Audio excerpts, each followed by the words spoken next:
जय हिंद एवरीवन। सो बच्चों, आप सबका बहुत बहुत स्वागत है ग्राउंड जीरो डिफेंस इंस्टीट्यूट में।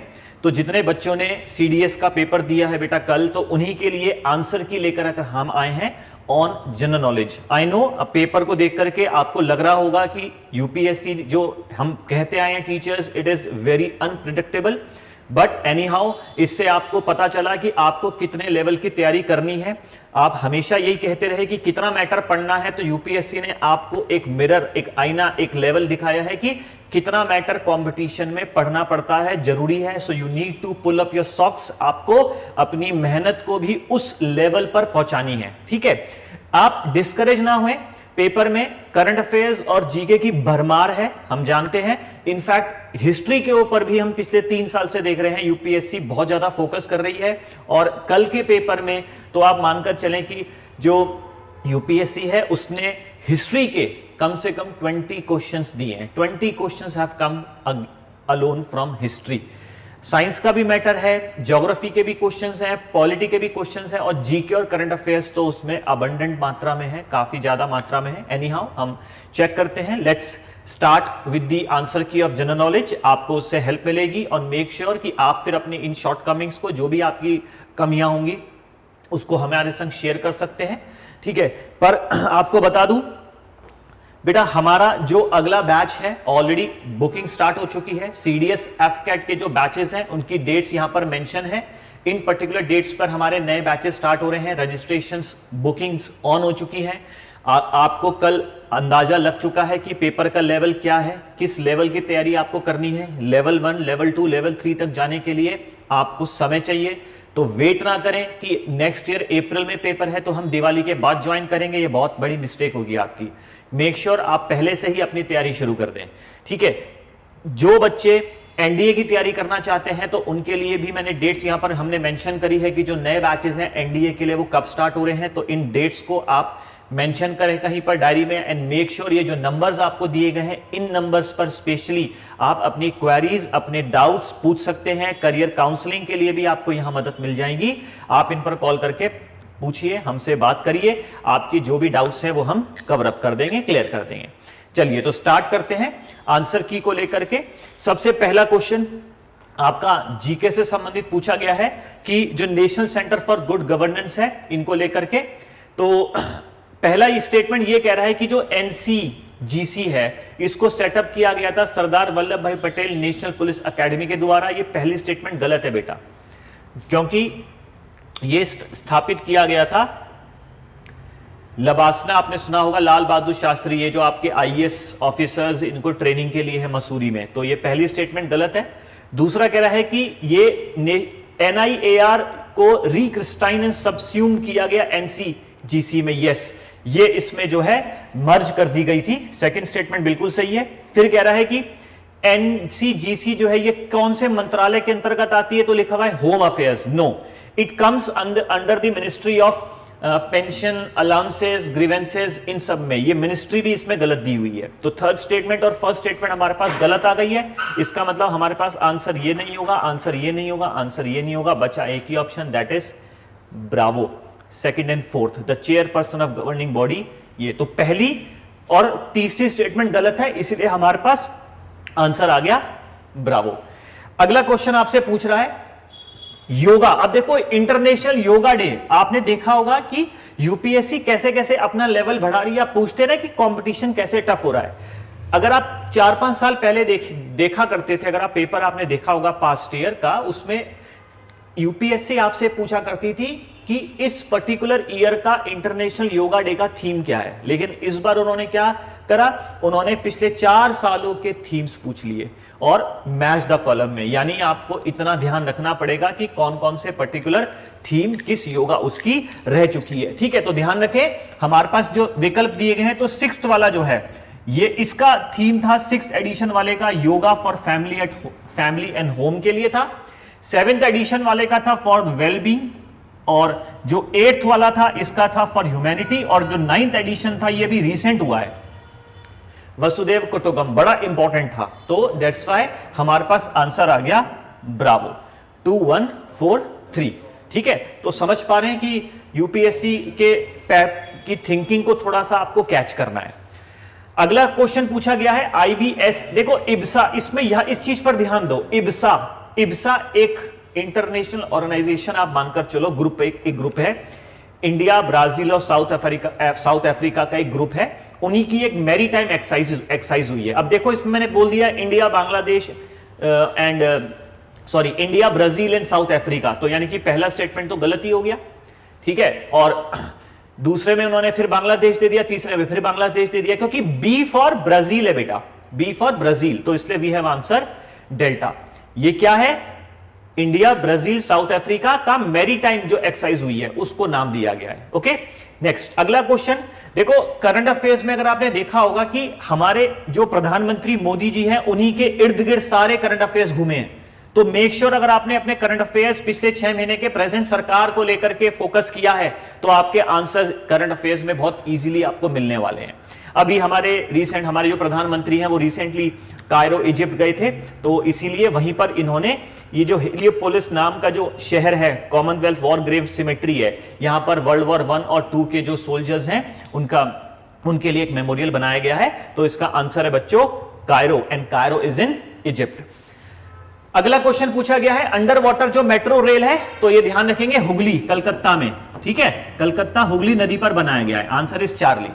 नेक्स्ट क्वेश्चन पूछा गया है अगेन, ये आपका south Asian football federation champion. अब इसमें जो साउथ एशियन फेडरेशन चैंपियन हुआ था फुटबॉल का, इसमें 2 ग्रुप्स बने थे, तो जो टोटल कंट्रीज थी उन कंट्रीज में अगर आप देखेंगे तो उसमें ना तो श्रीलंका थी, ठीक है, और उसमें भूटान का नाम भी नहीं है, म्यांमार का नाम भी नहीं है, तो हमारे पास ऑप्शन केवल एक ही बचा, Lebanon, Kuwait and Pakistan, so that's why we have answer Bravo.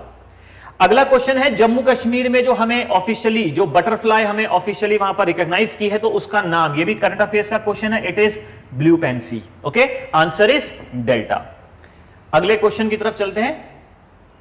प्रश्न है जो अभी टाइटैनिक जो शिप सबमर्ज हो गई थी, तो उसी को लेकर के जो कंपनी को, यहां देखो क्वेश्चन क्या पूछा गया, कंपनी का नाम पूछा गया है। ओके, तो ध्यान रखिए कंपनी का नाम है ओशन गेट एक्सपेडिशन, जो सबमर्ज हो गई थी एक्सप्लोर करने के लिए, जिसमें 5 पैसेंजर्स जो हैं मारे गए थे, तो उस कंपनी का नाम क्या है, ओशन गेट एक्सपेडिशन। इसका आंसर बच्चों चार्ली, डायरेक्ट पूछा गया है।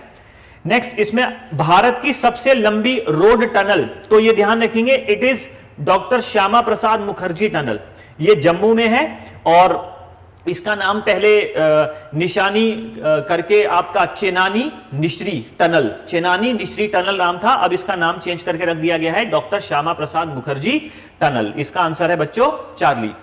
अगला क्वेश्चन पूछा गया है इंडिया की सबसे लंबी टनल। अच्छा, ये क्वेश्चन आपका रिपीट हो गया है, यहां पर अगले क्वेश्चन की तरफ चलते हैं। यहां पर एक तरफ उन्होंने नाम दिए हुए हैं अवॉर्डीज, जिनको अवार्ड मिले हैं, तो जैसे दिलीप महानबिस जो है, महानोबलिस हो गया, सुधा मूर्ति, एसएन कृष्णा, एसएल बायरप्पा। अब ये किससे संबंधित है, किस कैटेगरी में इनको दिया गया, तो आपने ध्यान देना चाहिए कि सुधा मूर्ति इंफोसिस के आपने चेयरमैन सुने होंगे, उन्हीं की वाइफ है, ये सोशल वर्कर, यानी कि इसका आंसर बी का तो 3 हो गया। जो एसएन कृष्णा है ये हमारे फॉर्मर कर्नाटका के मिनिस्टर रह चुके हैं, पब्लिक अफेयर्स से जुड़े हुए हैं, तो 3 का 2 हो गया। अब आप ऑप्शन बेस देख सकते हैं, ऑप्शन बेस आपको पता चल जाएगा कि बी का 3 और सी का 2 किस में आ रहा है। मैं आपको इसके ऑप्शंस एक बार आपको बता देता हूं, इसके ऑप्शन क्या क्या है, ठीक है, मैं यहां लिख देता हूं, मेंशन कर देता हूं। ओके, तो देखो इसमें ऑप्शन जो आपको दिए गए हैं, इट इज अल्फा में दिया गया है 4 3 2 1, ब्रावो में दिया गया है 4 2 3 1। ओके, तो हमको पता है कि हमें 3 2 चाहिए, तो आंसर इसका बच्चों अल्फा है। क्वेश्चन के हिसाब से आप देखेंगे आंसर हमारे पास इसका क्या आ रहा होगा, आप अपने उसमें मार्क कर लीजिएगा, answer is alpha. Question number 10 जो है, जिसमें आपको अवॉर्डीज दे रखे हैं और पूछा गया है कि किस कैटेगरी को में दिया गया है, तो इसका आंसर 4 3 2 1 है, यानी कि जो अल्फा है वो मेडिसिन से संबंधित है, और जो एसएल बायरप्पा है वो एजुकेशन से संबंधित है, लिटरेरी फिगर है। नेक्स्ट अगला क्वेश्चन पूछ रहा है वो हॉर्नबिल फेस्टिवल, तो ये आपको ध्यान आ जाना चाहिए तुरंत। हॉर्नबिल जो फेस्टिवल है ये नागालैंड में मनाया जाता है। जो चपचर कुत है ये आपका मिजोरम से संबंधित है। 4, अच्छा सॉरी, मैं आपको करेक्शन कर देता हूं यहां पे थोड़ा सा, ठीक है, ये आपका है जो ये मेघालय से है बेटा, है ना। जो नोक्रेम डांस फेस्टिवल और सागा दावा है, तो जो सागा दावा है ये सिक्किम का है। तो 3142 हमारे पास एक में ही आ रहा है, दैट इज ब्रावो। तो ध्यान रखना, आपको मैंने हॉर्नबिल फेस्टिवल और सागा दावा ये दो लिखवाए हैं, ये मैंने दो आपको लिखवाए थे, आपको करंट उसमें ज्योग्राफी के उसमें मैंने मेंशन करे थे।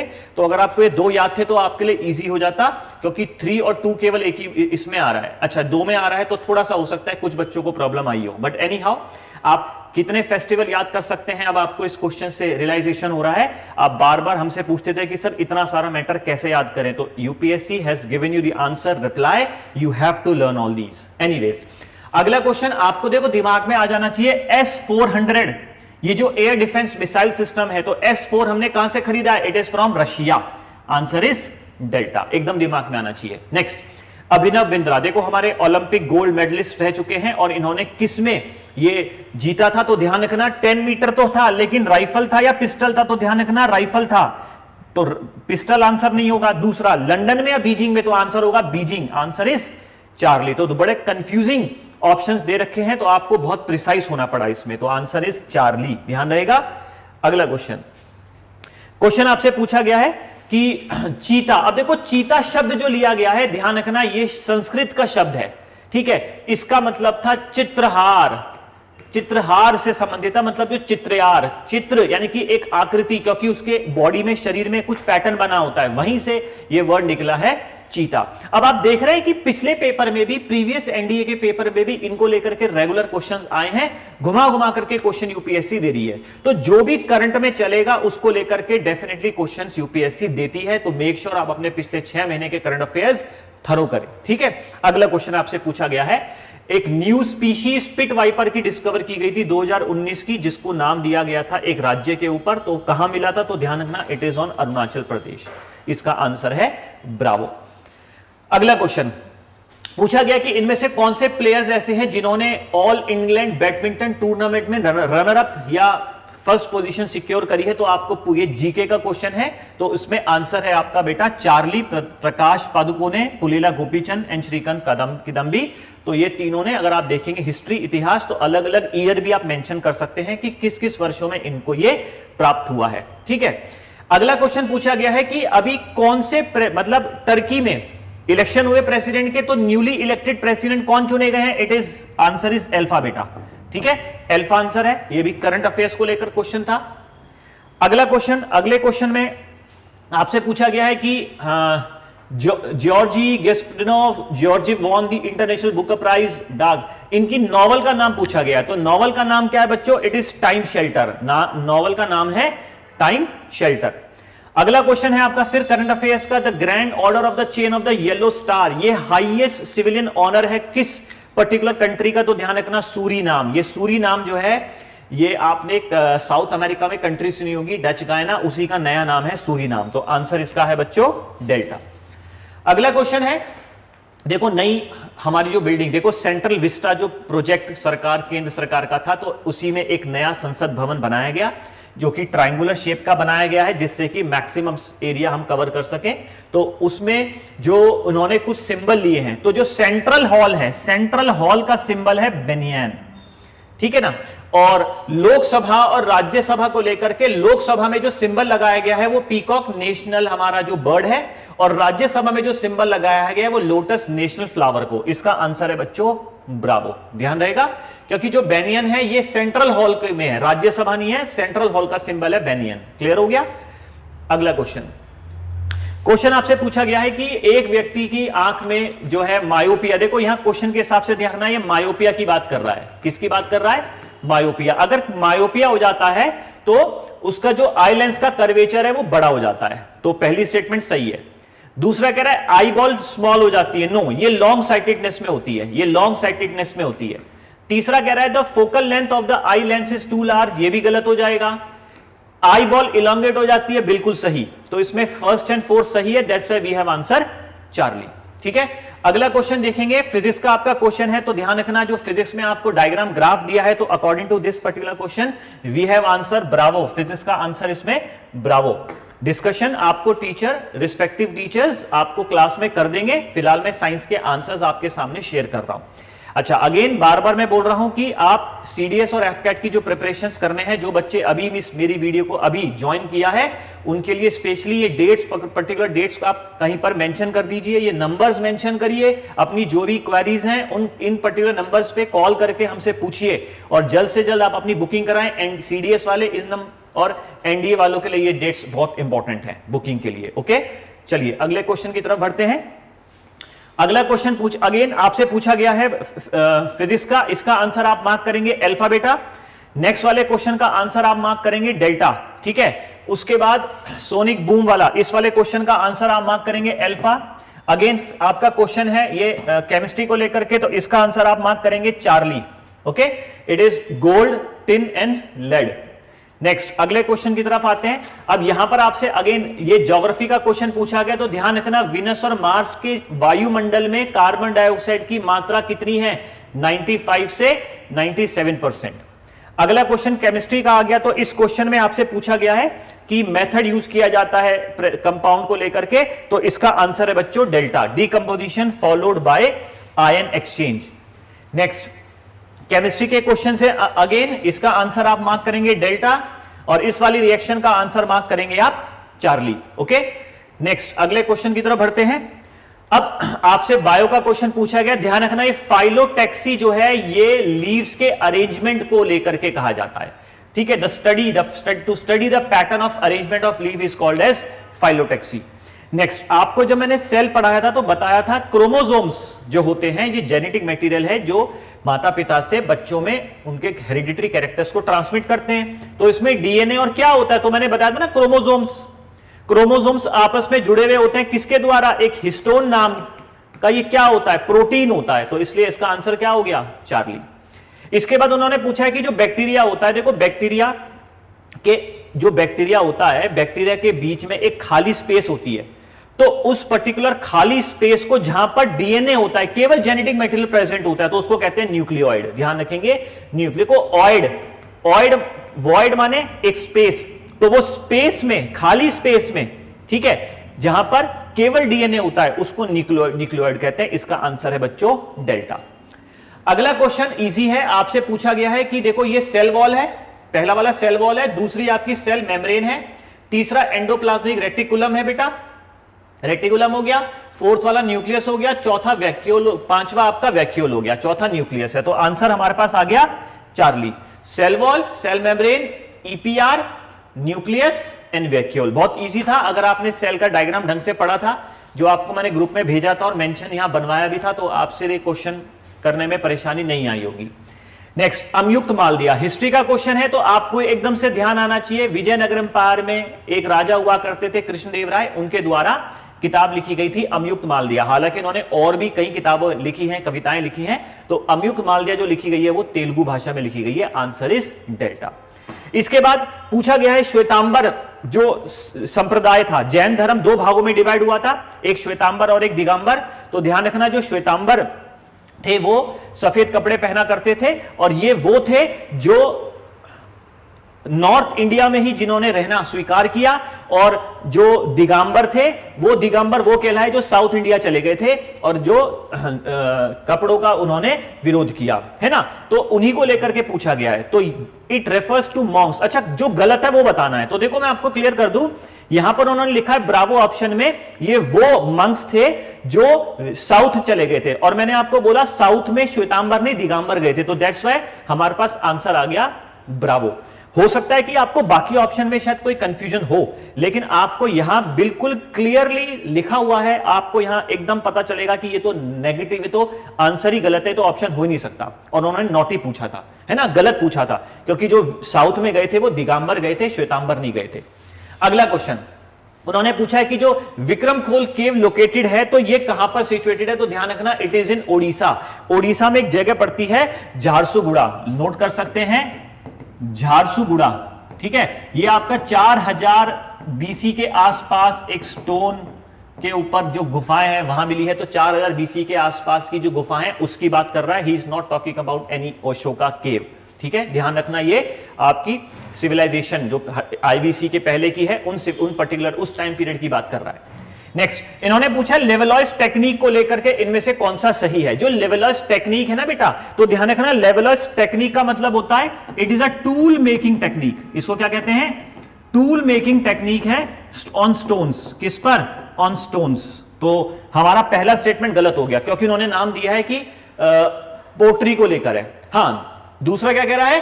Pre historic flake tools, second सही है। तो दैट्स व्हाई हमारे पास आंसर आ गया ब्रावो। आप देख पा रहे हैं कि हिस्ट्री के जो क्वेश्चंस आए हैं वो इस लेवल का आए हैं और बच्चे ज्यादातर बार बार अपने विचार अभिव्यक्त करते हैं कि सर मॉडर्न हिस्ट्री पढ़ लेते हैं, केवल मॉडर्न हिस्ट्री से ज्यादा क्वेश्चंस आते हैं। तो आप देख रहे हैं पिछले 3 पेपर से मैं रेगुलरली वॉच कर रहा हूं कि एंशिएंट हिस्ट्री के भी क्वेश्चंस यूपीएससी देने लग गई है। So you can't leave any particular option in history too. आपको हिस्ट्री भी अच्छे से पढ़नी है और इस बार तो उन्होंने 20 क्वेश्चन दिए हैं, तो आप मेक श्योर थोड़ा सा ध्यान रखें। अब देखो इस क्वेश्चन का लेवल देख लो। जो बक्साली मनुस्क्रिप्ट है written in Gatha language using Sharada script deals with topics such as fraction, ये बिल्कुल सही स्टेटमेंट है। जो मनुस्क्रिप्ट, जो बक्साली मनुस्क्रिप्ट है जो लिखी गई थी उसमें क्या दिया गया है? गणित के बारे में दिया हुआ है और गणित से संबंधित ये सारी चीजें उसमें लिखी गई हैं। अगला बोला है उन्होंने in the field of geometry Aryabhatta describe the various properties of circle giving. Yes, ये भी बिल्कुल सही है बेटा। जो आर्यभट्ट थे उन्होंने पाई की वैल्यू 3.1416 4 डेसिमल नंबर प्लेसेस तक दी थी। नेक्स्ट, श्रृंगधारा संहिता पॉलिटिकल सिस्टम के ऊपर, ये स्टेटमेंट गलत है बेटा। ये पॉलिटिकल नहीं, ये मेडिसिन के ऊपर है, आयुर्वेद के ऊपर है। आयुर्वेद के ऊपर ये संहिता लिखी गई है। थर्ड स्टेटमेंट गलत हो गई, तो that's why we have answer Charlie. अगला क्वेश्चन इंडियन इंडिपेंडेंस एक्ट को लेकर के बोल रहा है।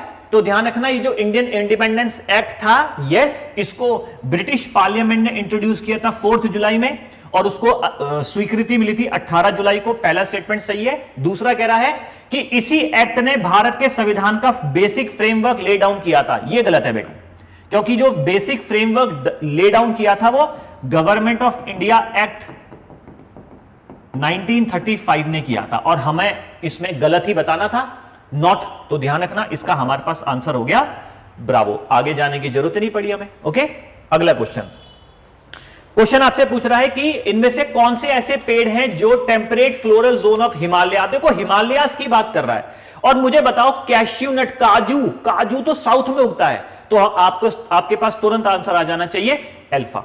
ये सब आपके हिमालयन रीजन पर उगने वाले आपके जो पेड़ हैं, बर्च का पेड़ हो गया, रोडोडेंड्रॉन्स हो गया, ओक, मैपल, लेकिन जो कैश्यू नट, मैग्नोलिया है, ये आपके साउथ में है। नेक्स्ट, अगला क्वेश्चन पूछा है प्लांटेशन एग्रीकल्चर। ध्यान रखना, प्लांटेशन क्रॉप मैंने आपको बताई थी। प्लांटेशन क्रॉप का मतलब होता है जब आप किसी एक पर्टिकुलर फसल की जो है कल्टीवेशन करते हैं बहुत बड़े लार्ज स्केल में with scientific methods, tools, machines, labour, capital invest करते हैं। तो प्लांटेशन एग्रीकल्चर को लेकर के जो गलत है वो बताना है।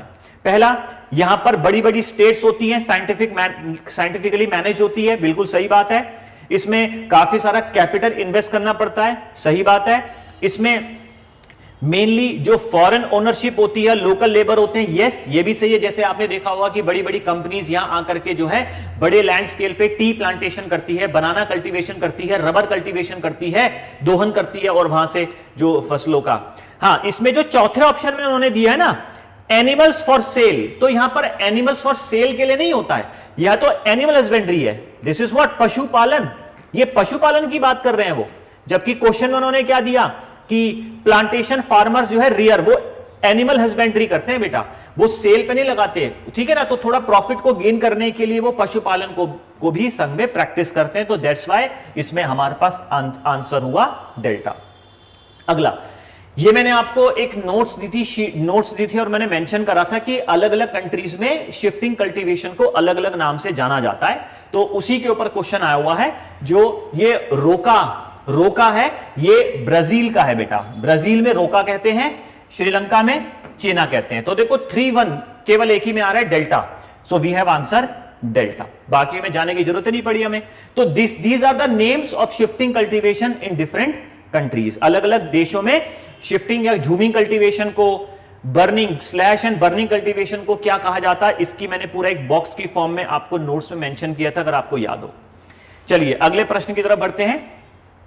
अगेन देखो आपके हिस्ट्री को लेकर के क्वेश्चन पूछा गया है। इसमपुर ये एक आपका एरिया है, गांव है, जहां पर जो है गुलबर्ग डिस्ट्रिक्ट में पड़ता है कर्नाटका के, जो किसके लिए फेमस है? स्टोन टूल वर्क के लिए फेमस। ये हमें जो खोजबीन करके पता चला है। पहली स्टेटमेंट सही है। Paleolithic blade is a flayed tool, the length of which is more than twice of its width. Yes बेटा, दोनों स्टेटमेंट सही है इसमें। अगर आप इसमें एंशिएंट हिस्ट्री पढ़ेंगे तो वहां आपको ये स्टेटमेंट्स मिलेंगी, और कुछ अच्छी किताबों में, बहुत ही कम किताबें ऐसी हैं जिसमें आपको ऐसे क्वेश्चन मिलेंगे। ठीक है, एनीवेज आंसर्स हमने बहुत मेहनत लगाई है इनको आंसर्स को खोजने के लिए। We also got spend much time in finding out the correct answer, क्योंकि इसमें यूपीएससी के एक एक शब्द मायने रखते हैं। सो आंसर मैं आपको दे रहा हूं, इट इज चार्ली। नेक्स्ट अगला क्वेश्चन है आपका, अगेन हिस्ट्री को लेकर के पूछा गया है। कत्यपैदी सिस्टम ऑफ न्यूमरल्स, ठीक है, जो इन्वेंट किया गया था वरुचि नाम के एक विद्वान ने, जो केरला में रहा करते थे, और उन्होंने किताब लिखी थी चंद्रवाक्यास। ठीक है, तो इसमें कैलकुलेट किया जाता था चंद्रमा की पोजीशन किसी भी पर्टिकुलर ईयर के दिन में। यह पहली स्टेटमेंट सही है। दूसरा कह रहा है अच्युत पिशर्ती जो है, ये इन्होंने एक किताब लिखी थी एक्लिप्स के ऊपर, यह भी सही है। रवि वर्मा जो है of Mahodayapuram set up an observatory set to have inaugurated Kollam era. तो ध्यान रखना, इसको लेकर के भी मैं आपको क्लियर कर देता हूं। इसके हमारे पास जो आंसर है वो 1, अब ऑप्शन में इसमें दिए नहीं है पर मैं आपको क्लियर कर दूं। ऑप्शन नंबर सी कहता है 1 और 2, और ऑप्शन नंबर डी कहता है ऑल। तो इसमें पहली और दूसरी स्टेटमेंट तो कंफर्म सही है। अगर पहली दूसरी कंफर्म सही है तो आंसर अल्फा नहीं होगा, ब्रावो नहीं होगा। आंसर अब चार्ली या डेल्टा हो सकता है, पर ध्यान रखना इसका आंसर थर्ड स्टेटमेंट है वो गलत है। तो that's why we have answer Charlie. Okay, पहली दूसरी स्टेटमेंट सही है, तीसरी स्टेटमेंट गलत है। ओके, नेक्स्ट अगले क्वेश्चन की तरफ चलते हैं। पर फिर अगेन मैं आपको बता दूं, इस डेट्स को मेंशन करें। सीडीएस एफकेट के बैचेस कब स्टार्ट हो रहे हैं, यहां पर डेट्स लिखी हैं, इसको नोट करें बच्चों। एनडीए के जो बैचेस स्टार्ट हो रहे हैं उनकी डेट्स ये हैं, इसको भी मेंशन करें, और ये नंबर स्पेशली आप अपने पास रखें और तुरंत कॉल करें। आपने पेपर का लेवल देख लिया है, अगले पेपर के लिए वेट ना करें कि हम देर में ज्वाइन करेंगे। एनीवेज नेक्स्ट क्वेश्चन है आपका, अगेन हिस्ट्री को लेकर के। कौन सी दक्षिण भारत की डायनेस्टी ऐसी थी जिन्होंने स्टार्टिंग में प्राकृत भाषा का प्रयोग किया और बाद में उन्होंने संस्कृत भाषा पर जोर दिया? तो ध्यान रखना, इट वॉज पल्लवाज। पल्लवाज थे, इसका आंसर है चार्ली। अगला पूछा गया है कि who was the author of the Gwalior प्रशस्ति ऑफ मिहिर भोज? तो ध्यान रखना इसका आंसर है बच्चों बालादित्य। ओके, बालादित्य। मिहिर भोज के बारे में मैंने आपको बताया था। जो मिहिर भोज है ये गुज्जर प्रतिहार वंश का सबसे फेमस रूलर हुआ करता था। ठीक है, सबसे फेमस रूलर हुआ करता था, तो उसी के टाइम पीरियड में रहा करते थे बालादित्य, उन्हीं के द्वारा ये जो है लिखा गया है। नेक्स्ट अगला क्वेश्चन है आपसे अगेन। अच्छा, यहां पर ध्यान रखना, ये सहजीय कल्ट, इसको कहते हैं सहज। सहज, सहज मतलब बहुत सरल, यानी कि सरलता से जीवन जीने की जो पद्धति है, तो ये हमने 10वीं और 11वीं शताब्दी में हमने सुनी। तो ये पर्टिकुलर जो पंथ था किससे संबंधित था? भक्ति आंदोलन को लेकर था। भक्ति के जो ट्रेडिशंस हुआ करते थे उनको लेकर था, कि जीवन को सहजता से जीने की जो प्रथाएं थी। तो we have answer Alpha. Okay, अगला क्वेश्चन पूछा गया है पॉलिटी को लेकर के। Subhash Sharma versus union of India में सुप्रीम कोर्ट का जो जजमेंट आया था वो किस चीज को लेकर के? तो ध्यान रखना, it is on judicial review, article 13। Article 13 को लेकर है।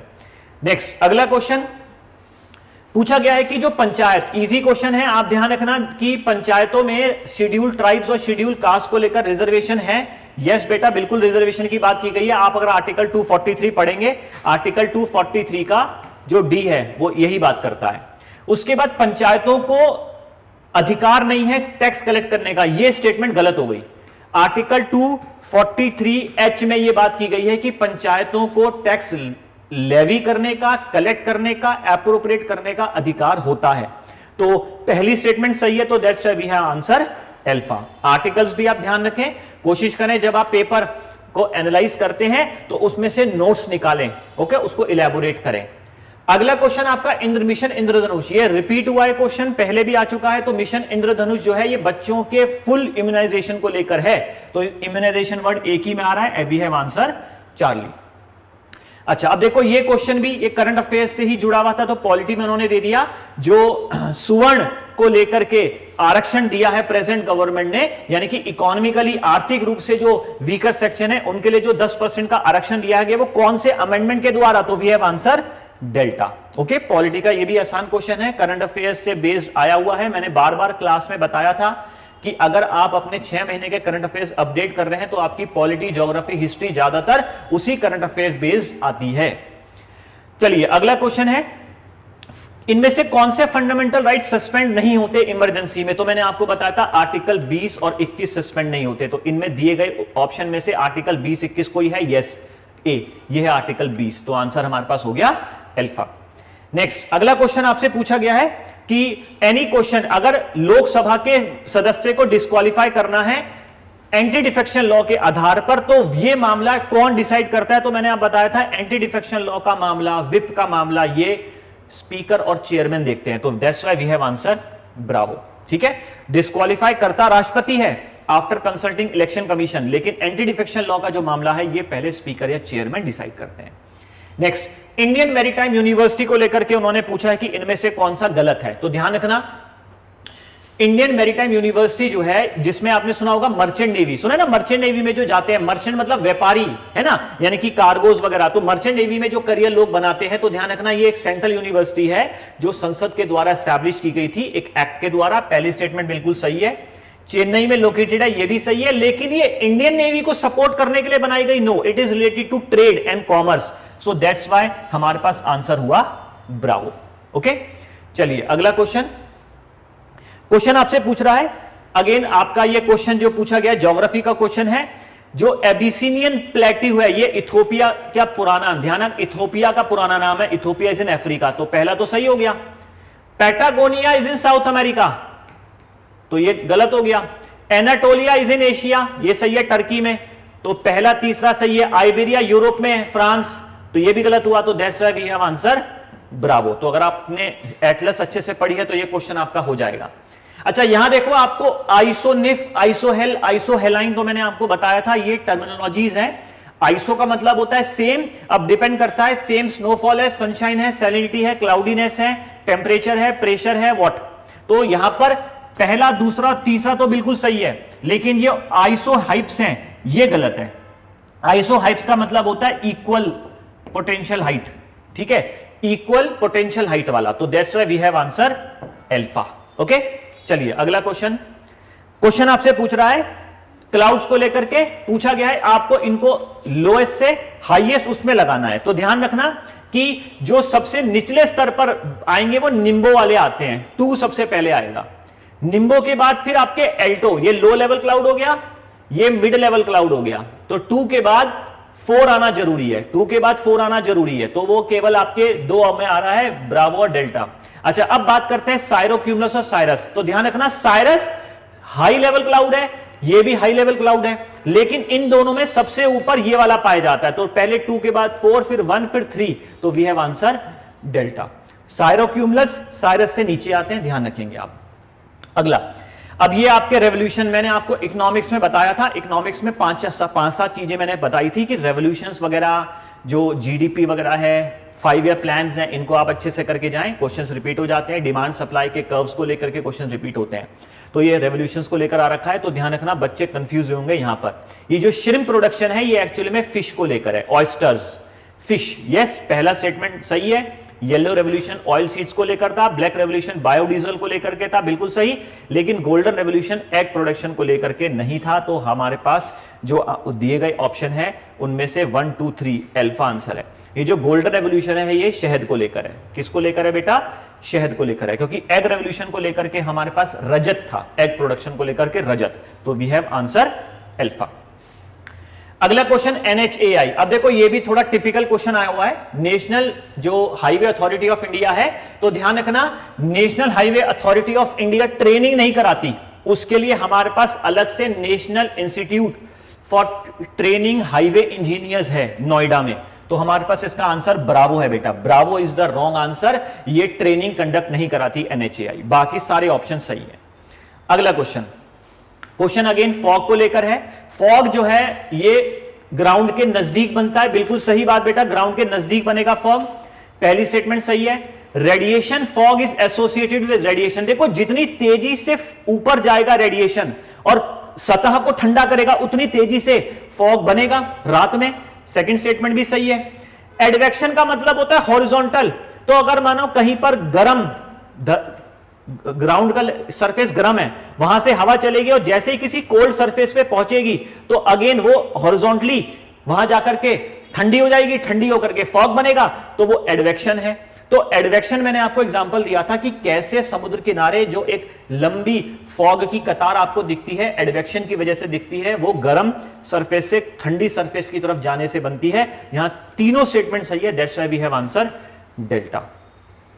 अगला क्वेश्चन आपका आया है टोपोग्राफी को लेकर के, और मैंने आपको बताया था हवा के द्वारा जो टोपोग्राफी बनती है। देखो सर्क ग्लेशियर की वजह से बनने वाली टोपोग्राफी है, ये मरीन टोपोग्राफी है समुद्र के पानी की वजह से। और ज्यूगन जो है, ज्यूगन, यार्डंग, सैंड ड्यून्स, ये सब किसकी वजह से बनती है? विंड इरोजन की वजह से। तो ध्यान रखना, जो सैंड ड्यून है वो डिपोजिशन की वजह से, ज्यूगन और यार्डंग्स इरोजन की वजह से। तो we have answer Charlie. Okay, next आपसे पूछा गया है कि जो ड्राई लैंड फार्मिंग में नहीं आता, तो देखो शुगर केन, ये ड्राई लैंड, देखो ज्वार, रागी, ग्राउंडनट, ये सब आपके ड्राई लैंड जहां बारिशें कम होती है वहां पर भी उग जाता है। लेकिन शुगर केन के लिए जो पानी ज्यादा चाहिए, तो ड्राई लैंड फार्मिंग का क्रॉप कल्टीवेबल क्रॉप नहीं है। अगला क्वेश्चन आपका पूछा है लेक। मानो ये झील है, तो झील के किनारे आपको जो वहां पर बसावट दिखेगी, सेटलमेंट दिखेगी, तो वो कैसे दिखेगी? आप मुझे बताओ ये स्ट्रक्चर कैसा बन रहा? लीनियर है, क्रॉस है या स्क्वायर है? हमें पता चल गया, सर्कुलर है। इजी क्वेश्चन है आपका। नेक्स्ट, अगेन बेटा ध्यान रखें ये डेट्स बच्चों, बार बार आपको इसलिए ये दिखाया जा रहा है कि बच्चे ये भूल ना जाएं कब कब हमारे बैचेस स्टार्ट हो रहे हैं, और ये नंबर्स जरूर नोट करें। सीडीएस वाले भी और एनडीए वाले भी ये पर्टिकुलर डेट्स को मेंशन करें। बुकिंग स्टार्ट हो चुकी है, बुक योर सीट, रजिस्ट्रेशन करा लो आप पहले से ही। और अगर आपके दिमाग में कोई क्वेरी है, प्रश्न है, पूछिए उन नंबर्स पे कॉल करके। अच्छा, आगे पूछा है जो संसाधन हमारे पास मौजूद हैं, उन संसाधनों को हम इकोसिस्टम में, इकोलॉजी में जब हम पढ़ते हैं तो कैसे क्लासिफाई करते हैं? Living and non living. तो इसको कहते हैं बायोटिक और एबायोटिक। Answer is alpha. अगला बड़ा आसान क्वेश्चन है, पूछा गया है अफ्रीका का सबसे हाईएस्ट माउंटेन है बेटा किलिमंजारो, 5598 मीटर हाइट है। Answer is Bravo. ठीक है, कुछ बच्चे कीनिया सोच रहे थे, वो 5198 है बेटा, 519 के समथिंग है। अच्छा, इसके बाद गवर्नमेंट, ये इकोनॉमिक्स का क्वेश्चन है, पूछा गया है कि गवर्नमेंट की जो सप्लाई है मनी, अगर गवर्नमेंट कुछ इनमें से क्या करे जिससे कि मनी सप्लाई कॉन्ट्रैक्ट हो जाए। मनी सप्लाई कॉन्ट्रैक्ट होने का मतलब है लोगों के पास पैसा ना रहे। अब लोगों के पास पैसा खींचना है, ध्यान रखना, लोगों से क्या करना है? पैसा खींचना है। तो लेट्स सी, लोगों से पैसा खींचने के लिए हम क्या कर सकते हैं। तो पहले आपको बता दूं, अगर मानो ट्रेजरी बिल सरकार खरीदेगी पब्लिक से, तो मनी सप्लाई बढ़ेगी, कॉन्ट्रैक्ट नहीं होगी। तो पहला तो गलत हो गया। लेकिन अगर ट्रेजरी बिल पब्लिक को दिए जाए तो लोगों के पास पैसा आएगा, लोग इन्वेस्ट करेंगे, लोगों का पैसा आएगा, तो सेकंड तो सही हो गया। या फिर फॉरेन एक्सचेंज की सेल करे, तो फॉरेन एक्सचेंज की सेल करने से भी पैसा आएगा, सो दैट्स व्हाई थर्ड भी सही है। लेकिन अगर फॉरेन एक्सचेंज सेंट्रल बैंक खरीदेगी तो फिर आपको क्या करना पड़ेगा? पैसा देना पड़ेगा डॉलर खरीदने के लिए। तो ये आपका 1 और 4 तो हो ही नहीं सकता। तो वी हैव आंसर 2 और 3, दैट्स व्हाई इसका आंसर होगा बच्चों चार्ली। नैरो मनी, ध्यान रखना इकोनॉमिक्स में टर्म्स आते हैं, ब्रॉड मनी, नैरो मनी। अब नैरो मनी में क्या क्या आता है, तो ध्यान रखना नैरो मनी में ये शुरू के 3 आते हैं, ये नहीं आता बेटा। ठीक है, तो वी हैव आंसर 1, 2, 3 चार्ली। इसका भी आंसर है बच्चों चार्ली, मार्क करेंगे आप। अगला क्वेश्चन है आपका, अगेन इकोनॉमिक्स को लेकर के पूछा गया। अच्छा, ये थोड़ा ना लॉजिकल क्वेश्चन है आपका। पूछा गया है कि डिवैल्यूएशन, मानो करेंसी की डिवैल्यूएशन कर रहे हैं, मानो एक जो हमारे रुपए की वैल्यू है वो घट जाए, तो रुपए की वैल्यू घटने से क्या होगा? हमारे इंपोर्ट बढ़ेंगे, एक्सपोर्ट। तो ध्यान रखना, इंपोर्ट नहीं बढ़ेंगे, एक्सपोर्ट बढ़ जाएंगे।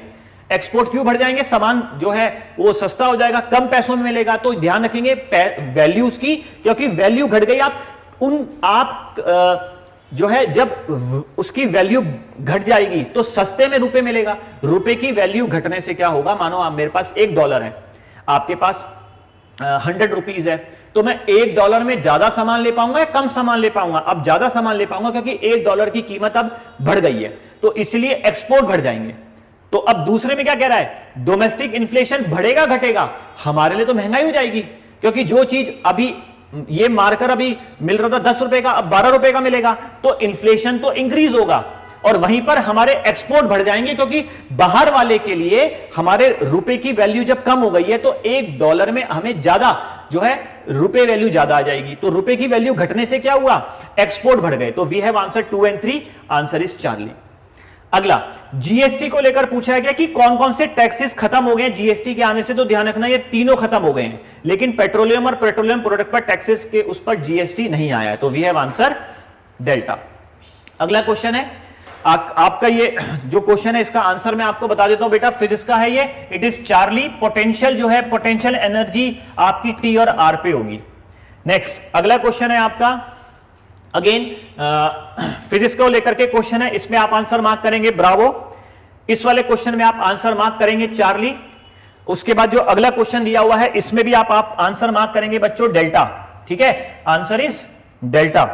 नेक्स्ट क्वेश्चन की तरफ चलेंगे।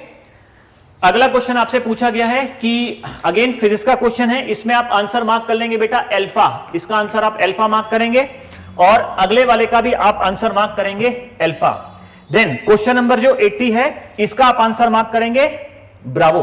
ओके, नेक्स्ट अगला क्वेश्चन आपसे पूछा गया है, अच्छा ये ज्योग्राफी का है, तो ध्यान रखना इक्वेटर के पास कौन सा कैपिटल, अब देखो this is Bhubaneswar, this is Mumbai, this is Hyderabad and this is Panaji, तो इक्वेटर के पास बेटा पणजी होगा, चार्ली आंसर है।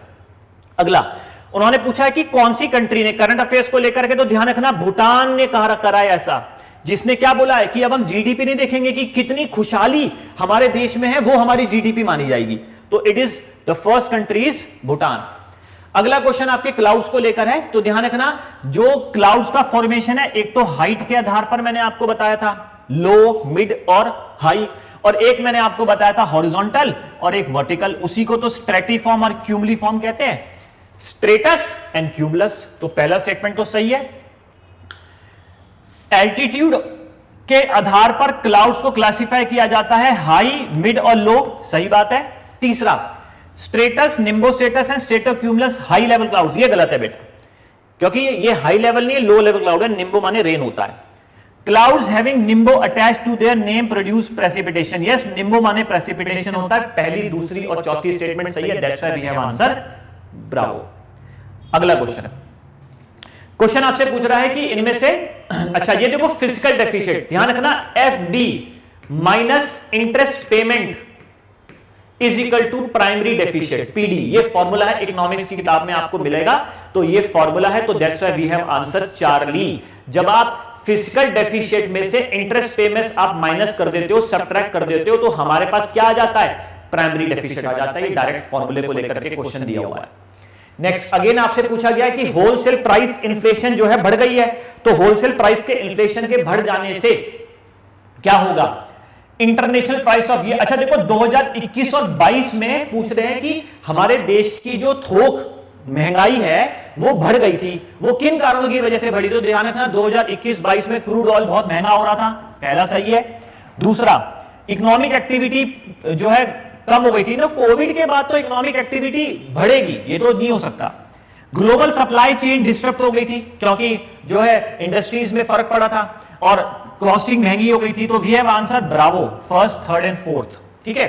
अगला क्वेश्चन कह रहा है कि अगर मानो लोग ज्यादा पैसा अपने पास कैश के फॉर्म में रखना शुरू कर दें और डिपॉजिट्स बैंकों में कम करें, तो क्या होगा, मनी मल्टीप्लायर डिक्रीज हो जाएगा, क्योंकि वो पैसा जो हमारी जेबों में पड़ा हुआ है वो देश की इकोनॉमी में यूज ही नहीं हो रहा। अब जब देश की इकोनॉमी में जब यूज नहीं होगा तो क्या मनी मल्टीप्लाई हो पाएगा, तो जो मनी मल्टीप्लाई होना था वो कम हो जाएगा, तो that's why we have answer Bravo, ठीक है।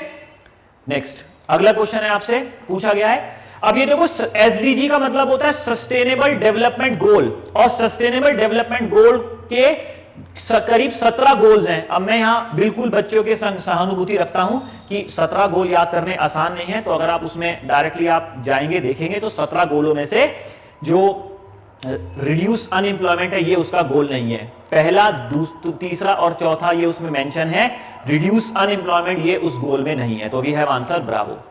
नेक्स्ट अगला क्वेश्चन आपसे पूछा गया है मनी सप्लाई को लेकर के कि अगर मान लो मार्केट में गुड्स की सप्लाई इंक्रीज हो जाए तो ये क्यों होगा, मतलब कब हो सकता है, उससे क्या क्या आप तात्पर्य निकाल सकते हैं। मार्केट में वस्तुओं की सप्लाई इंक्रीज हो गई, तो अगर मानो किसी वस्तु की प्राइस बढ़ रही है, अच्छा बिक रहा है ना वो, तभी तो बढ़ेगी, डिमांड है तभी तो प्राइस राइज हुआ, और जब प्राइस राइज हो रहा है, डिमांड है, तो पीछे से सप्लाई जारी, प्रोडक्शन बढ़ेगा। बिल्कुल सही बात। फैक्टर कॉस्ट, जो प्रोडक्शन कॉस्ट है, price of its factor of production cost decrease, मानो उसको बनाने की जो वो थी वो घट गई। यस, ये भी सही हो सकता है। प्राइस ऑफ अदर गुड्स से कोई लेना देना नहीं है, दूसरी वस्तुओं के प्राइस के डिक्रीज होने से उस सप्लाई चेन में कोई फर्क नहीं पड़ेगा। That's why we have answer Alpha, ध्यान रहेगा। ठीक है, चलिए अगले प्रश्न की तरफ चलते हैं। उन्होंने पूछा है भारत में पॉवर्टी, गरीबी को लेकर के, अब ध्यान रखना, भारत में गरीबी जो डिफाइन की जाती है उसमें फूड रिक्वायरमेंट, क्लोथिंग, फुटवेयर, ये सब आता है। यस, पहली स्टेटमेंट सही है। और अगर आप भारत में पॉवर्टी लाइन को देखें तो रूरल एरिया के लिए 328 रुपए और अर्बन एरिया के लिए मेरे ख्याल से 454 रुपीज पर मंथ, ध्यान रखना पर मंथ बताए गए हैं। तो उसके मुताबिक यह कहा गया है कि अगर 2400 कैलोरी पर डे मिल रही है रूरल एरिया में और 2100 कैलोरी मिल रही है अर्बन एरिया में, तो वो काफी है। तो यहां दोनों स्टेटमेंट सही है। That's why we have answer Charlie. ये इकोनॉमिक्स का क्वेश्चन है लेकिन जीके से संबंधित है, एसोसिएटेड है, ध्यान रखेंगे। अगला आप फिर ध्यान रखें बेटा, हमारी सीडीएस एफकेट की जो डेट्स हैं, एडमिशंस ओपन हुए हैं, न्यू बैचेस कब से स्टार्ट हो रहे हैं मेंशन करें, एनडीए के जो बैचेस स्टार्ट हो रहे हैं वो भी आप जरूर मेंशन करें, और नंबर्स दिए गए हैं, इन नंबर्स पे कॉल करके हमसे पूछ सकते हैं क्वेरीज अपनी। अगला हिस्ट्री का क्वेश्चन पूछा गया है कि भाई शिवाजी ने जो है एक एम्बेसडर भेजा था। देखो अंग्रेजों से इन्होंने जो है कुछ मटेरियल चाहते थे शिवाजी, तो यस पहली स्टेटमेंट सही है। और ये क्यों चाहते थे, जिससे कि दंदा राजपुरी को के अगेंस्ट में उनको ये सप्रेस कर सके, सही बात है। और तीसरे में लिखी दी है क्या चाहते थे, ग्रेनेड्स, मोर्टार्स एंड एम्युनिशंस। अब क्योंकि तीनों स्टेटमेंट सही है तो that's why we have answer Delta. Next अगला हिस्ट्री का बड़ा डिटेल में क्वेश्चन पूछा गया कि जो हाथी गुफा इंस्क्रिप्शन है ओडिशा के खारवेल में, उसमें 11th ईयर के रेन में खारवेल के जो 11वां था, तो उसमें बताया गया है destroyed a confederacy of Tamil states so and so. तो ये हमें कॉन्फेडरेसी कब तक चली थी, तो ध्यान रखना 113 साल की कॉन्फेडरेसी थी। इसका आंसर बच्चों डेल्टा है, ये डायरेक्ट फैक्ट है, फैक्चुअल बेस्ड क्वेश्चन, तो मैंने आपको आंसर दिया है। इसके बाद मिडिवल हिस्ट्री को लेकर के मैंने आपको बार बार पूछा है, बार बार आपको मैंने बताया है, यूपीएससी आपको मिडिवल हिस्ट्री को लेकर के क्वेश्चन केवल एक ही चीज से देती है, भक्ति आंदोलन एंड नथिंग एल्स। अब भक्ति आंदोलन को लेकर के आसाम में चल रहे वैष्णविज्म को लेकर के शंकर देव जी बड़े प्रसिद्ध हैं।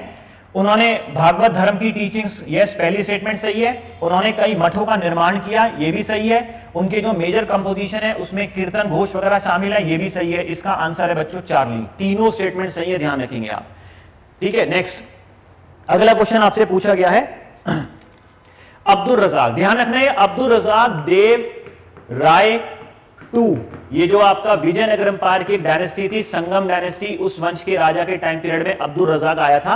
और इन्होंने भारत में आकर के इतना ज्यादा ये इंप्रेस क्यों हुआ था, इन्फ्लुएंस क्यों हुआ था, यहाँ पे मार्केट को देकर के, बंदरगाहों को देकर के, और खास करके जो फोर्टिफिकेशन था। इसका आंसर है बच्चों अल्फा। नेक्स्ट अगला क्वेश्चन है आपसे पूछा गया है कि रेस टू जीरो कैंपेन, ध्यान रखना है जीरो कैंपेन कार्बन इमिशन को लेकर है, तो पहली स्टेटमेंट सही है। मेन ऑब्जेक्टिव इसका क्या है कि हम कैसे भी डीकार्बोनाइज इकोनॉमी की तरफ शिफ्ट हो जाएं। दूसरा गलत है, इसका जीरो सम गेम से, इस थ्योरी से कोई लेना देना नहीं है, तो हमारे पास इसका आंसर हो गया अल्फा। नेक्स्ट अगला क्वेश्चन है आपके सामने, अगेन क्लाइमेट चेंज को लेकर के पूछा गया है। अच्छा आप देखो पहली स्टेटमेंट तो बेटा यहां पर सही लग रही है, आप अगर उसको पढ़ेंगे तो पहली स्टेटमेंट आपको बिल्कुल सही लगेगी। उसका एम्फसाइज जोर किस पर है, कैसे भी लिविंग स्टैंडर्ड बढ़ाया जा सके, ठीक है, जिससे कि क्लाइमेट चेंज पर प्रभाव कम से कम पड़े। इसको 2014 में रिलीज किया गया था, नहीं बेटा 2008 में रिलीज किया गया था, तो that's why we have answer Alpha. Next India का ब्लू ग्रोथ रेफर किससे संबंधित है, तो ध्यान रखना it is related to the long term strategy to support sustainable growth in marine and maritime sector. इसका आंसर है चार्ली। नेक्स्ट क्वेश्चन पूछ रहा है ऑपरेशन सद्भावना इन लद्दाख। तो आप ध्यान रखेंगे इसमें आपके दोनों सही है। इंडियन आर्मी जो है ये वेलफेयर एक्टिविटीज कर रही है वहां पर लद्दाख में। जब से आर्टिकल 370 हटा है तो आपने देखा है कि वहां पर अपने स्कूल्स को एक्टिविटीज कुछ ऐसी आर्मी के द्वारा रन की जा रही हैं। पहला भी सही है। दूसरा, एक भाईचारा बनाने के लिए, एक क्लोज रिलेशनशिप बनाने के लिए भी वहां पर आर्मी काम कर रही है। दोनों स्टेटमेंट सही है। That's why we have answer Charlie. ठीक है, नेक्स्ट अगला क्वेश्चन है आपका। पूछा गया है आपसे कि परमानेंट मेंबर, देखो यूएन के जो परमानेंट मेंबर्स में से आपको पता होना चाहिए 5 परमानेंट मेंबर्स हैं। पहली चीज तो फ्रांस, चाइना, यूनाइटेड किंगडम के अलावा रशिया और यूएस भी तो है, तो जापान नहीं है। एक जीके का आसान क्वेश्चन है। ज्योग्राफी को लेकर के पूछा गया है सोलर सिस्टम में Mercury has no atmosphere, okay, Venus has 2 moons, no, Jupiter में कोई लैंड नहीं है क्योंकि वो गैसियस प्लैनेट है ना। गैसियस प्लैनेट होने की वजह से आप कह सकते हैं सही है। सैटर्न की जो रिंग है वो ज्यादातर आइस और डस्ट के लम्स है, बिल्कुल सही बात है। तो पहली, तीसरी और चौथी तो आंसर हमारे पास डेल्टा आ गया। ओके, इजी है। अगला उन्होंने पूछा है कि भारत के हिमालयाज में लाई करने वाला पास, तो ध्यान रखना जो शिवकिला पास है हिमाचल का, जम्मू कश्मीर का और ये आपका उत्तराखंड का, जबकि ये आपका हिंदुकुश माउंटेन्स में है। ध्यान रखना ये हिंदुकुश माउंटेन्स में है। हमारे पास आंसर यही ब्रावो होगा। ये तीनों तो लाई कर रहे हैं हिमालयाज में, बोलन पास लाई कर रहा है हिंदुकुश में। Okay, next question is again, इसका आंसर बच्चों अल्फा है। इसका आंसर आपका ब्रावो मार्क करेंगे आप। ठीक है, अगेन इसके बाद जो केमिस्ट्री का लेकर क्वेश्चन पूछा है इसका आप आंसर मार्क करेंगे चार्ली। ओके, ये 3 आपके केमिस्ट्री से संबंधित क्वेश्चन थे। अब आपके पास क्वेश्चन आ गया बायो का। देखो mitochondria site of cellular respiration, बिल्कुल सही बात। प्लास्टिड में क्लोरोप्लास्ट 3 प्रकार के होते हैं, फोटोसिंथेसिस में मदद करते हैं। राइबोसोम को प्रोटीन फैक्ट्री कहते हैं और रफ एंडोप्लाज्मिक रेटिकुलम प्रोटीन का ट्रांसपोर्टेशन करता है। हमें तो पहले में आंसर मिल गया, बिल्कुल सही है। सारे बिल्कुल सही मैच है। आंसर हमारे पास अल्फा है बेटा। आप सेल के नोट्स आप पढ़ना, उसमें मेंशन है। सेल वॉल किसमें एब्सेंट है, ये भी आसान क्वेश्चन है लेकिन थोड़ा क्वेश्चन आपको घुमा दिया होगा। ध्यान रखो, टेप वॉर्म मैंने आपको एनिमल किंगडम में पढ़ाया था, एग्जांपल दिया था एनिमल किंगडम, याद करो। एनिमल किंगडम के नोट्स निकालना, उसमें मैंने आपको टेप वॉर्म का एग्जांपल दिया था। और एनिमल किंगडम में सेल वॉल होती नहीं है, तो that's why we have answer Delta. Next, water जो है जाइलम के द्वारा और फूड फ्लोएम के द्वारा जाता है। तो उन्होंने पूछा है कि इस प्रक्रिया में कि क्या हेल्प करता है, तो ध्यान रखना transpiration, pull, cohesion and adhesion. Answer इसका है ब्रावो। ठीक है, ये तीनों चीज इसमें मदद करती है। अगला पूछा है एनर्जी एंड न्यूट्रिएंट्स फ्लो। देखो एक प्राइम, पहले तो प्रोड्यूसर्स होते हैं जैसे फाइटोप्लैंक्टन्स, उनको खाने के लिए कौन आएगा, प्राइमरी कंज्यूमर्स आएंगे, फिर सेकेंडरी कंज्यूमर्स आएंगे, फिर टर्शियरी कंज्यूमर्स आएंगे। तो एक पिरामिड बनता है। एक एनर्जी लेवल से दूसरी एनर्जी लेवल तक न्यूट्रिएंट्स जाएंगे। तो जब ये एनर्जी फ्लो करती है तो बेटा ये सिंगल डायरेक्शन में फ्लो करती है, रिवर्स नहीं होता। और हमारी पृथ्वी पर एनर्जी का केवल एक ही सोर्स है, दैट इज सन। ठीक है, तो इसको लेकर के ध्यान रखना, एनर्जी फ्लो जो है वो यूनिडायरेक्शनल है। क्या है, यूनिडायरेक्शनल। और जो न्यूट्रिएंट्स का फ्लो है वो कैसा है, साइक्लिक है। तो ध्यान रखेंगे energy flow is cyclic, no, energy flow is unidirectional and nutrient flow is cyclic. हमारे पास आंसर है इसका ब्रावो। ठीक है, ध्यान रखना एनर्जी का फ्लो जब एक लेवल से दूसरे लेवल पर जाता है तो कुछ एनर्जी कंज्यूम हो जाती है, कुछ एनर्जी वेस्ट भी हो जाती है हीट की फॉर्म में। ठीक है, और ये एनर्जी कम होती चली जाती है। तो एक ही डायरेक्शन में जाएगा और न्यूट्रिएंट्स का जो फ्लो होता है वो साइक्लिक होता है, क्योंकि फाइनली ये कंज्यूमर्स जो हैं प्राइमरी, सेकेंडरी, टर्शियरी, ये भी तो फाइनली मर जाएंगे। तो किस में मिल जाएंगे, जो बायोटिक कंपोनेंट है वो ए बायोटिक कंपोनेंट में कन्वर्ट हो जाएगा। और ए बायोटिक कंपोनेंट कन्वर्ट किस में हो रहा है, बायोटिक में कन्वर्ट हो रहा है, प्रोड्यूसर्स के द्वारा।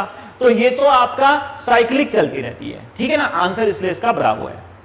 अगला बहुत बढ़िया क्वेश्चन है, सैप्रोफाइट। मैंने आपको बताया था फंगस को सैप्रोफाइट कहते हैं। फंगस को क्यों कहते हैं, कि जो मरे गले सड़े हुए जीवों पर फीड करते हैं, पनपते हैं। तो इसमें ध्यान रखना राइजोपस एक फंगस है, ये एक पैरासाइट है और ये 2 घास है, ग्रास है। तो आंसर हमारे पास क्या आ गया बच्चों, ब्रावो।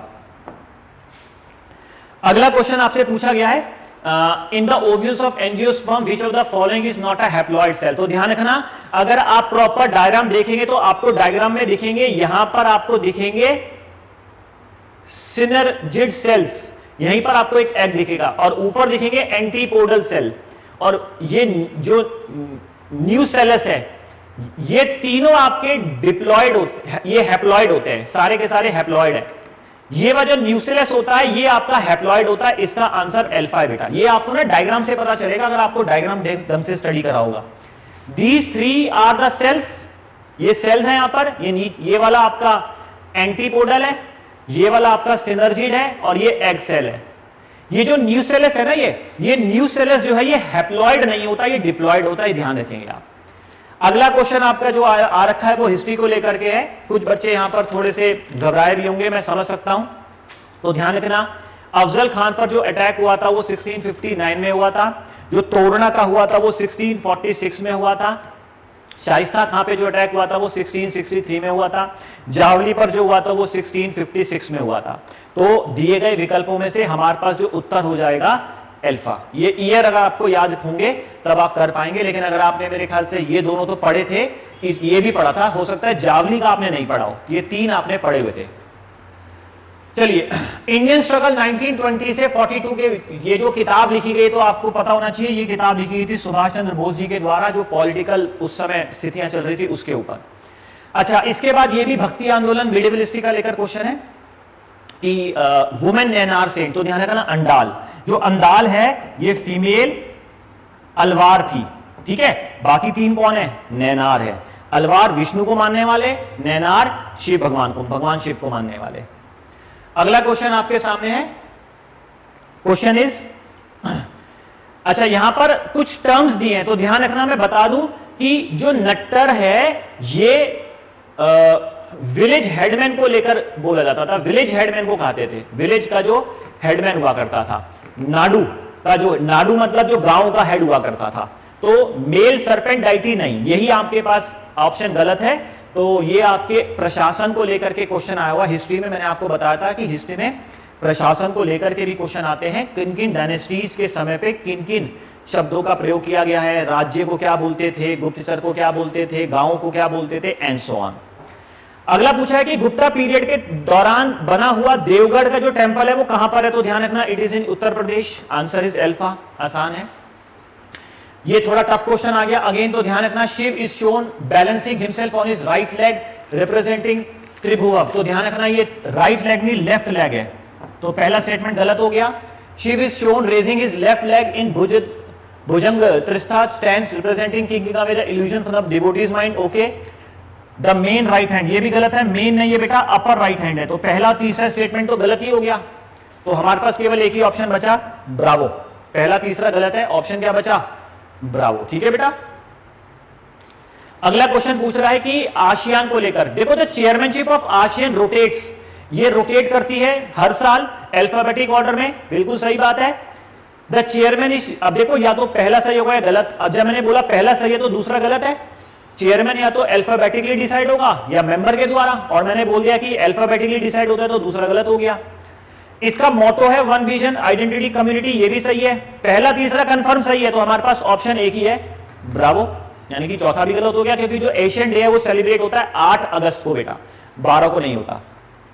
अगला question, public distribution system is operated under joint responsibility of state and centre, yes PDS system, पहला सही है। एफसीआई जो है इसने इसकी रिस्पांसिबिलिटी ले रखी है, ये भी सही है, और उन्होंने बोला है कि both centre and state have the joint responsibility to identify the eligible beneficiaries, ये गलत है। Some states also distributes additional items of mass consumption, yes ये भी सही है। तो 1 2 4 हमारे पास केवल एक ही में आ रहा है, दैट इज ब्रावो। आप देखो ना चारों सही है ही नहीं, कंफर्म सही है नहीं चारों, थर्ड गलत है कंफर्म, तो आंसर ये भी गलत हो गया और हमारे पास ये भी गलत हो गया, और क्योंकि 1 2 एकदम कंफर्म सही है तो हमारे पास ऑप्शन केवल एक बचा जो है ब्रावो। अगला क्वेश्चन, ह्यूमन डेवलपमेंट को लेकर के ध्यान रखना, ह्यूमन डेवलपमेंट को लेकर के जो पिलर्स हैं उसमें 6 पिलर्स हैं। पिलर्स कितने हैं? 6, उसमें एक एम्पावरमेंट भी है और एक कोऑपरेशन भी है, तो ये चारों के चारों हैं, दैट्स व्हाई हमारे पास आंसर इसका डेल्टा है बेटा, ये चारों पिलर्स हैं ह्यूमन डेवलपमेंट के। अगला क्वेश्चन आपसे पूछा गया है मैच द कॉलम को लेकर के, तो ध्यान रखना ये जो स्विफ्ट है ये 1973 का है, तो दैट्स व्हाई हमारे पास आंसर इसमें आ गया चार्ली, ये 1973 का है बेटा, ध्यान रखना। अगला अच्छा ये सॉइल को लेकर पूछा गया है, और देखो यहां पर बात की गई है सोडियम, पोटेशियम, मैग्नीशियम, तो ये तो सॉल्ट्स हैं, और सॉल्ट किस पर्टिकुलर सॉइल में पाया जाता है, सेलाइन सॉइल में। आंसर तुरंत आ गया डेल्टा। भाई यहां पर आपको सैंड और लोमी, समुद्र से लाई जाने वाली रेत वगैरह होगी, और ये आपके वेस्टर्न गुजरात डेल्टा भी है। अब देखो डेल्टा की बात कर रहा है ना, तो डेल्टा के एरिया में तो मिलेंगे सारी चीजें, तो इसलिए इसका आंसर क्या हुआ, सेलाइन, क्योंकि जो एरिड है वो कहां मिलेंगी आपको, एरिड सॉइल मिलेगी जो डेजर्ट साइड में है। लेटराइट तो आपकी कन्वर्टेड सॉइल है, पीटी मार्शी दलदली सॉइल होती है। ओके नेक्स्ट अगला क्वेश्चन, अगेन डेट्स आप ध्यान रखें, कब कब एडमिशन स्टार्ट हो रहे हैं, प्लीज प्लीज प्लीज इन पर ध्यान दें, ठीक है। बार बार हम ये आपको इसलिए दिखा रहे हैं कि आपके दिमाग से ये डेट्स जानी नहीं चाहिए। सो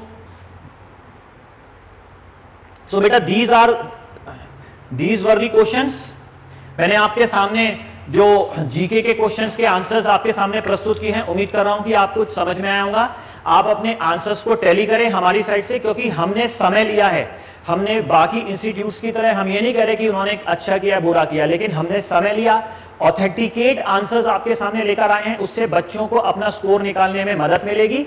और आपको अगर लग रहा है कि आपका रिटर्न क्लियर हो रहा है तो आप अपनी एसएसबी की तैयारी भी स्टार्ट कर सकते हैं। और इन केस अगर आपको लग रहा है कि थोड़ा सा बैड लक रहा है, सो आपको डिस्करेज होने की जरूरत नहीं है। आप इंस्टीट्यूट कोचिंग सेंटर्स ज्वाइन करें, बिना कोचिंग सेंटर के आपकी तैयारी अच्छी नहीं हो पाएगी। और मेक श्योर ऑफलाइन कोचिंग पर ज्यादा प्रेफर करें तो ज्यादा बेहतर रहेगा। इसी उम्मीद के साथ आप जल्द से जल्द हमारे संग जुड़ेंगे। हमारे जो टीचर्स हैं, अनुभवी टीचर्स हैं, उनका फायदा आपको होगा। आप अगर इसका हमारे एक्सपीरियंस का फायदा लेना चाहते हैं तो सीडीएस एफकेट के स्टूडेंट्स इन पर्टिकुलर डेट्स में शुरू होने वाले बैचेस को जल्दी ज्वाइन करें, इनरोल करें। और एनडीए वाले जो है इन पर्टिकुलर डेट्स को लेकर के ध्यान रखें, इन नंबर्स पे कॉल करें, पूछें और हमसे जुड़ें जल्द से जल्द। टिल देन आप ऐसे ही पढ़ते रहें। जय हिंद, जय भारत।